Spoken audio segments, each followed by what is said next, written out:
The Game of Life and How to Play It by Florence Scovel Shinn. Chapter 5, The Law of Karma and the Law of Forgiveness. Man receives only that which he gives. The game of life is a game of boomerangs. Man's thoughts, deeds, and words return to him sooner or later with astounding accuracy. This is the law of karma, which is Sanskrit for comeback. Whatsoever a man soweth, that shall he also reap. For example, a friend told me this story of herself, illustrating the law. She said, I make all my karma on my aunt. Whatever I say to her, someone says to me.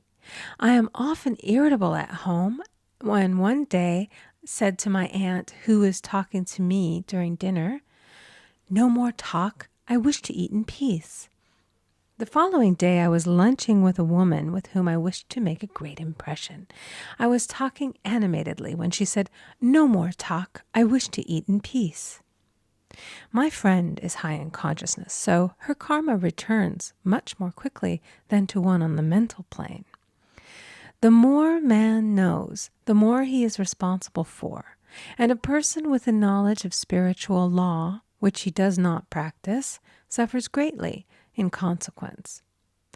The fear of the Lord, law, is the beginning of wisdom. If we read the word Lord, law, it will make many passages in the Bible much clearer. Vengeance is mine, I will repay, saith the Lord, law. It is the law which takes vengeance, not God. God sees man perfect, created in his own image, imagination, and given power and dominion. This is the perfect idea of man, registered in divine mind, awaiting man's recognition.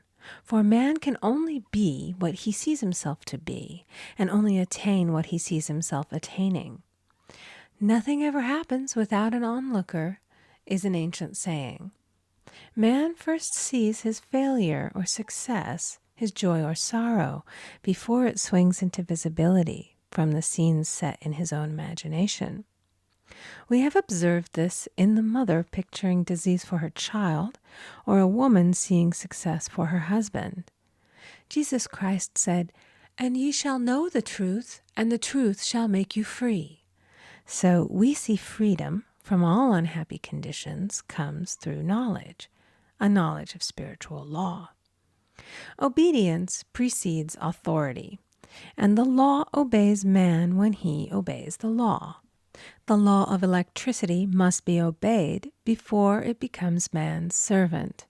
When handled ignorantly, it becomes man's deadly foe. So with the laws of mind. For example, a woman with a strong personal will wished she owned a house which belonged to an acquaintance, and she often made mental pictures of herself living in the house. In the course of time, the man died, and she moved into the house. Several years afterwards, coming into the knowledge of spiritual law, she said to me, "Do you think I had anything to do with that man's death?" I replied, "Yes, your desire was so strong, everything made way for it. But you paid your karmic debt. Your husband, whom you loved devotedly, died soon after, and the house was a white elephant on your hands for many years." The original owner, however, could not have been affected by her thoughts had he been positive in the truth, nor her husband, but they were both under karmic law. The woman should have said, feeling the great desire for the house, "Infinite intelligence, give me the right house, equally as charming as this, the house which is mine by divine right." The divine selection would have given perfect satisfaction and brought good to all. The divine pattern is the only safe pattern to work by. Desire is a tremendous force and must be directed in the right channels or chaos ensues. In demonstrating, the most important step is the first step, to ask aright.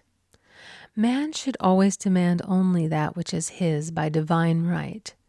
To go back to the illustration, had the woman taken this attitude, "If this house I desire is mine, I cannot lose it. If it is not, give me its equivalent. The man might have decided to move out harmoniously had it been the divine selection for her, or another house would have been substituted. Anything forced into manifestation through personal will is always ill-got and has ever bad success. Man is admonished, "My will be done, not thine." And the curious thing is, man always gets just what he desires when he does relinquish all personal will, thereby enabling infinite intelligence to work through him. Stand ye still and see the salvation of the Lord. Law. For example, a woman came to me in great distress. Her daughter had determined to take a very hazardous trip, and the mother was filled with fear. She said she had used every argument, had pointed out the dangers to be encountered, had forbidden her to go, but the daughter became more and more rebellious and determined.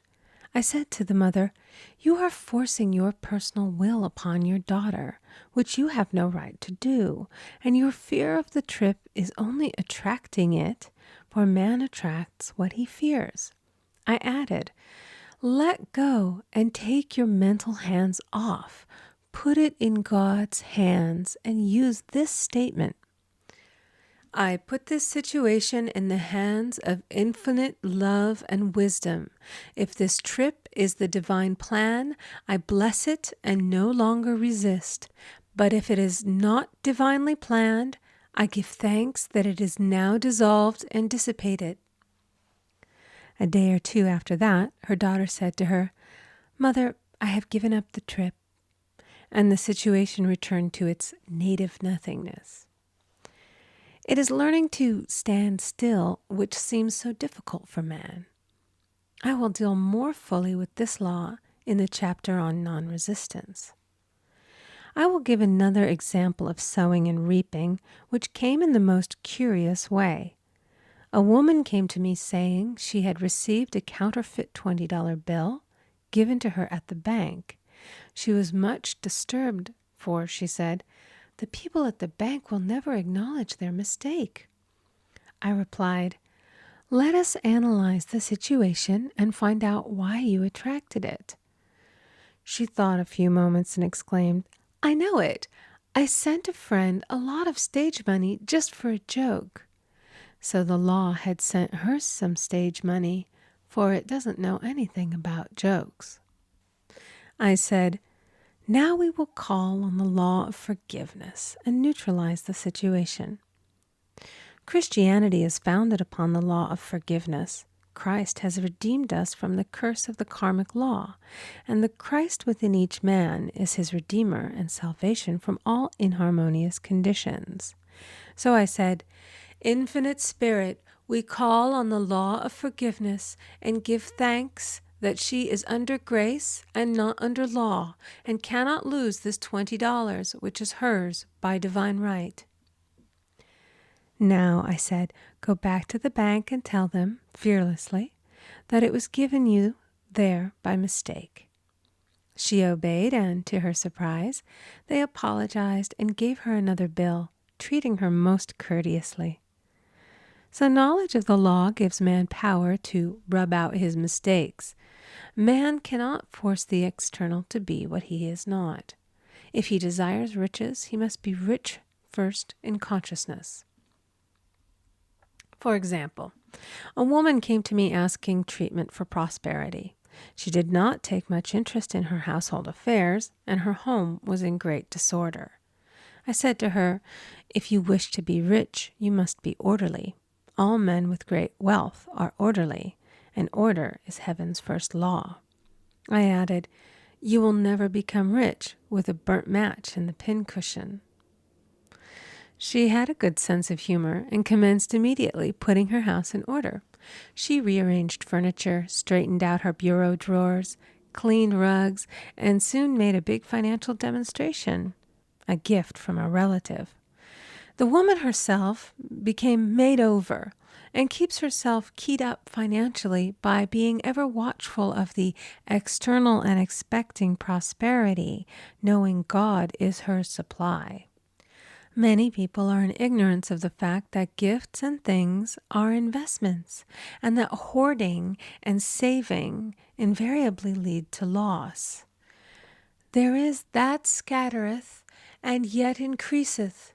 There is that withholdeth more than is meet, but it tendeth to poverty. For example, I knew a man who wanted to buy a fur-lined overcoat. He and his wife went to various shops, but there was none he wanted. He said they were all too cheap-looking.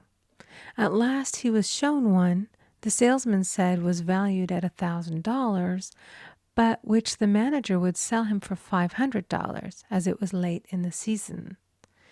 His financial possessions amounted to about $700. The reasoning mind would have said, "You can't afford to spend nearly all you have on a coat." But he was very intuitive and never reasoned. He turned to his wife and said, "If I get this coat, I'll make a ton of money." So his wife consented, weakly. About a month later, he received a $10,000 commission. The coat made him feel so rich, it linked him with success and prosperity. Without the coat, he would not have received the commission. It was an investment paying large dividends. If man ignores these leadings to spend or to give, the same amount of money will go in an uninteresting or unhappy way. For example, a woman told me on Thanksgiving Day she informed her family that they could not afford a Thanksgiving dinner. She had the money, but decided to save it. A few days later, someone entered her room and took from the bureau drawer the exact amount the dinner would have cost. The law always stands back of the man who spends fearlessly with wisdom. For example, one of my students was shopping with her little nephew. The child clamored for a toy, which she told him she could not afford to buy. She realized suddenly that she was seeking lack and not recognizing God as her supply. So she bought the toy and on her way home picked up in the street the exact amount of money she had paid for it. Man's supply is inexhaustible and unfailing when fully trusted, but faith or trust must precede the demonstration. According to your faith, be it unto you. Faith is the substance of things hoped for and the evidence of things not seen. For faith holds the vision steady, and the adverse pictures are dissolved and dissipated, and in due season we shall reap, if we faint not. Jesus Christ brought the good news, the gospel, that there was a higher law than the law of karma, and that law transcends the law of karma. It is the law of grace or forgiveness. It is the law which frees man from the law of cause and effect, the law of consequence. Under grace, not under law. We are told that on this plane, man reaps where he has not sown. The gifts of God are simply poured out upon him. All that the kingdom affords is his.